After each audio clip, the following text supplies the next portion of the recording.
My name is Frank Savage, and I've been working with Harley Davidson and the Willie G. Davidson Design Studio for 16 years now. Currently, I'm a manager and take care of the XL and XR platform. Hi, I'm Paul Martin. I'm the manager of styling graphics in the styling department. I've been with Harley Davidson for a little over 9 years, and I've worked on the graphics on this motorcycle. It was like a job that came into my old shop. Nice. We have a beautiful new motorcycle to introduce to you. It is the 72 Sportster chopper with a 2.2 peanut gas tank on it. We actually got the idea for this bike probably about 6 years ago. We produced a chopper style bike with Sportster engine, low apes, and we actually took the mufflers off it and just had it there for the executives to take test rides. And everybody loved the kind of laid back feel. When you sat on it, you just wanted to keep riding off into the sunset. Just completely puts you at ease. You don't want to stop. It's something you got to experience. At the time, we just had a regular walnut tank on the bike. And lo and behold, when the 48 was launched, we had the 2.2 peanut tank to work with, and we were just totally stoked that we had the smaller tank to work with. And kind of what you're looking at now is the final evolution of that bike we rode in the desert about 6 years ago, and we're really proud of it and look forward to putting more miles on it. All right, so a lot of questions us designers get at Harley Davidson is, where's the inspiration for this bike come? Where do you get your ideas? And it's obviously the inspiration for this bike came from choppers of the mid-60s to 70s, a really stripped down look. This is one of the narrowest glide front ends we have in our portfolio today, and it really has a kind of almost a bicycle feel to it. And even today we see customizers stripping their bikes down in the West Coast and Japan to get a really narrow bike, small tank, and prominent engine. After that, we've defined the geometry. We get the 2.2 peanut tank, the trim fender.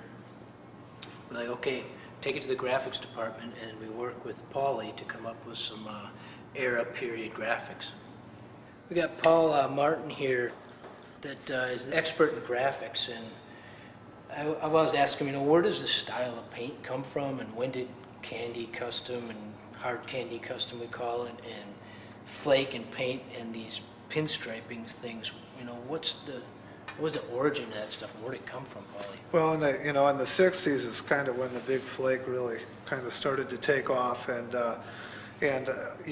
we started seeing more and more of this coming back around, and on this particular project, when we chose this motorcycle to put, as the palette for big flake, I got excited because it just put me right back to when I was growing up in the Chicago suburbs and seeing all this stuff coming from the West Coast, and which included like these Tommy the Greek style teardrops and the scallops that are kind of reminiscent of a Larry Watson paint job, and the pinstriping and all that.